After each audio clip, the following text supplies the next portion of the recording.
இதுல இருந்து காயத்ரி எத்தனை வசத்தின்னு தெரிஞ்சுக்கணும். அதை ஜபிக்காம விடவே கூடாது. அதனாலதான் பல குடும்பங்கள் கெட்டு போயிடுது. அவன் வேற எல்லாம் நன்னா இருக்கும், ஜாதகத்தை பார்த்தா ராஜயோகம் இருக்கும், தரித்திரனா இருக்கான், காயத்ரி விட்ட பாப்போம்.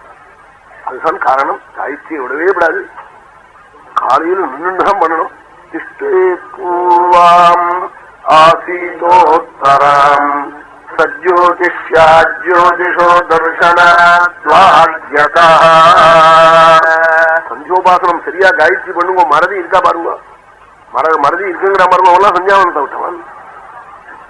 காயத்ரி ஜபிக்கிறவன் இருக்கிற தெருவில் இருக்கிறவனுக்கு கூட மறதி வராது. அப்படிப்பட்ட மகாமந்திரம் அது.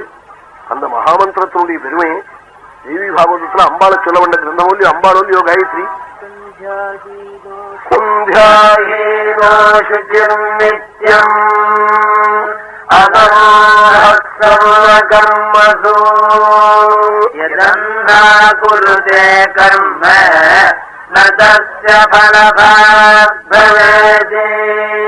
சந்தோபாசனத்தோட்டம் விட்டுவிட்டு ஏதாவது நல்ல காரியங்கள் பண்ணினானே அந்த கர்ம பலம் இல்லாம போயிடும். நாள் பூர்வம்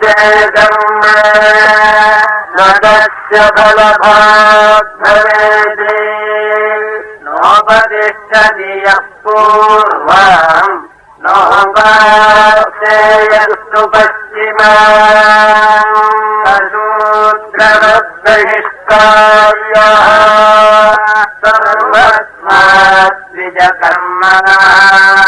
அவன் பூணல் போட்டு இருந்தாலும் பூணம் உபநயனமான ஒரு கர்ம உபநயனத்தினால ஏற்பட்ட பயனை அடைய மாட்டான். சந்தியோபாசனத்தை விட்டவன் இந்த பூர்வா சந்திய பশ্চিம சந்தி மாத்தியான்மிகம் இதெல்லாம் ஸ்ரத்தையா பண்ணணும். அது மாத்தியான்மிகத்தாலே ஸ்தூலம் சூக்ஷ்மம் காரணம் இந்த சரீரங்கள்லாம் சுத்தமா இருக்கு. இந்த ஆபகுணம் தூன்னு ஒரு மந்திரம் சொல்றோமே, அது இந்த ஆபோஷ்டாமயோபுவான்னு 9 பிரிச்சு புரோட்சணம் சிரஸ்ல நடுப்புற எஸ்யக்ஷயாய ஜின்வசான்னு பாதத்துல புரோட்சணம். இத போய் சொல்ற போது ரிஷிகள் சொன்னாள், இந்த மந்திரத்தை முழுக்க சொல்லிவிட்டு கடைசியில ஒரு தடவை மேல புரோட்சிச்சுட்டா போரும்னார் ஒருத்தர். இன்னொரு ரிஷி சொன்னார் 3 பிரிச்சு 3 தடவை புரோட்சிச்சுட்டா போரும்னார். ஒருத்தர் 9 பிரிச்சு பண்ணிக்கணும்னார். இப்போ 9 பிரிச்சு பண்ற ரீதியில தான் நாமெல்லாம் சந்தியோபாசனத்தை பண்ணிட்டு இருக்கோம். பூஷிஷ்டாமயோபுவான்னு ஒரு புரோட்சணம். அப்புறம் உடனே தான ரெண்டாவது மூன்றாவது நாலாவது இப்படி புரோட்சணம். இந்த புரோட்சணத்தை 9 எண்ணத்துக்கு நம்ம பெரியவாள்லாம் அங்கீகரிச்சிருந்தாள்னா என்ன சொன்னாலும் இது பலம் ரிஷிகள்லாம் சொல்ற போது பாதத்துக்கு பாதம் ரூட்சிந்தானே. ஆனா பிரம்மஹத்யாம் யபோகத்தின் ஒரு பாதத்துக்கு பாதம் பஞ்ச மகாபாபம் போடுறார். அதாவது ஒரு தடவை புரோட்சணத்துக்கு புரோட்சணம் பிரம்மஹத்யாதி தோஷம் பாதே பாதே க்ஷிபே துவாரி பிரம்மஹத்யாம் யபோகதி அப்படி போய் ரிஷிகள் சொல்லிவிட்டார். அதனாலதான் பலவாறாக பிரிவு இருந்தா கூட இந்த 9 நம்ம பிரிவாள்லாம் கை கொண்டதுக்கு என்ன காரணம்னா மகாபாபம் போடுது. இது என்ன ஒரு 2 நிமிஷம் கூட 9 தடவைலாம் புரோட்சிச்சு விடுவோமே சொல்லி ஆபோஹிஷ்டா சுப்ரசுத்தா கவபாதா பவந்தி தே பாதே பாதே க்ஷிபே துவாரி பிரம்மஹத்யாம் யபோஹதி ஆபோஹிஷ்டா சுப்ரசுத்தா.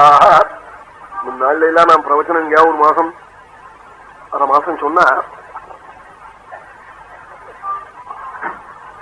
சந்தியோபாசனத்தை பத்தி காலையில ஞாயிற்றுக்கிழமை இன்னைக்கு வச்சுக்கிற வழக்கம் உண்டு. 1 மணி 2 மணி சொல்றது அப்படி சம்பிரதாயம் உண்டு. மந்திரார்த்தங்கள்லாம் சொல்றது உண்டு. இப்போதுக்கு அவசியம் இல்லை, எல்லாரும் ஸ்ரத்தையா பண்றா, அதனால சொல்ல வேண்டாம்னு விட்டுட்டேன்னு வச்சுக்கலாம். அப்படி சொல்ற வழக்கம் உண்டு. ரொம்ப ஸ்ரத்தையா பண்ணணும். அதுதான் நான் எல்லாரையும் கேட்டுக்கிறேன். நான் பரிகாசமாவோ குத்தலாவோ சொல்றதா நினைச்சுக்க கூடாது. காயத்ரியை விட்டு விட்டு பாக்கி எது பண்ணாலும் பிரயோஜனம் இல்லை. அது எல்லா விஷயங்களையும் சேர்ந்து சொன்ன விஷயம். அதனால ஏதோ மந்திரம் தெரிஞ்ச மட்டும் மந்திரம் போதும் ஜலத்தை குட்டணும். குட்டின்னு இருந்தா அப்புறம் அடுத்த ஜென்மாவில மந்திரம் நல்லா தெரிஞ்சுன்னு குட்ட முடியா வரும். அதுக்கு அடுத்த ஜென்மாவில மந்திராட்சம் தெரிஞ்சு உபாசனத்தோட பண்ணுவேன். அப்புறம் பல ஜென்மா பகூனாம் ஜென்மநாமந்தே ஜானவான்மாம் பிரபஞ்சத்தை வாசுதேவ சர்வமிதி சமஹாத்மா சுதுர்லபான்னு கடைசியில இன்னைக்கோ ஒரு நாளைக்கு விடுதலை உண்டு, கரையறி விடலாம். ஆகினால அவசியம் அதை பண்ணணும். இப்படியெல்லாம் மந்திரங்கள்லாம் ஒரு மந்திரமும் மகாபலத்தை கொடுக்கக்கூடியதா இருக்கு. இந்த அர்த்தியம், காயத்ரி ஜபம், தியானம், உபஸ்தானம் இதெல்லாம் எப்படி பலவாறாக பிரிச்சு சொல்லியிருக்காள். இதுக்குள்ள தியானம் தான் ரொம்ப விசேஷம். நவகிரக தர்ப்பணம், கேசவாதி தர்ப்பணம். நம்ம ஸ்வார்த்த சம்பிரதாயத்துல நவகிரக தர்ப்பணம் பண்ணி கேசவாதி தர்ப்பணம் பண்றது. வைஷ்ணவ சம்பிரதாயத்துல பகவானுக்கு மட்டும் சொல்லிவிடுவார். ஏன்னா பகவானுக்கு பண்ணிவிட்டா அங்கான் ஞா தேவதாக பாக்கி தேவதைகள்லாம் அதுக்குள்ள அடங்கி இருக்கு போரும். நம்ம சம்பிரதாயத்துல ஆதித்யன் தர்ப்பியாமி, சோமன் தர்ப்பியாமி, அங்காரகன் தர்ப்பியாமி நவகிரகத்துக்கு பண்ணிவிட்டு கேசவாதி தர்ப்பணம் பண்ற வழக்கம். இதெல்லாம் ஆறாறு என்னென்ன சம்பிரதாயப்படி பண்ணிட்டு இருக்கோமோ அது மாதிரி பண்ணணும்.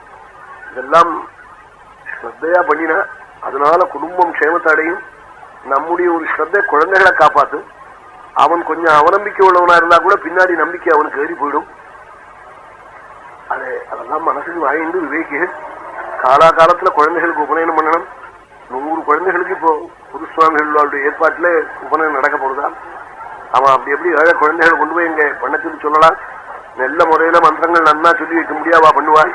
இது மாதிரி லோகக்ஷேமார்த்தமா அவ பண்ற போது குழந்தைகளை பணக்காரா கூட கொண்டு போய் விட்டு நிறைய பணத்தை கொடுத்து பெரியவா சந்தியில உபநயனம் நடக்கிறதுன்னு கொண்டு போய் உபநயனம் பண்ணலாம். உபநயனத்தை ஒத்தி போடக்கூடாது.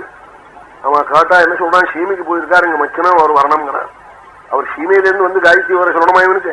இங்க இருக்கிறவன் சொன்னா போறாதா? அவங்கிட்ட வரி வாங்கி ஆகணும் இவனுக்கு இந்த சீவி சங்கத்தி. அதுக்காக சீமைக்கு போயிருக்கார் அவர் வரலங்கிறான். இதெல்லாம் சரியான காரணம் அல்ல. அவன் அவர் வரத்துக்கு முன்னாடி பண்றதே நல்லது. அப்படித்தான் பண்ணணும்.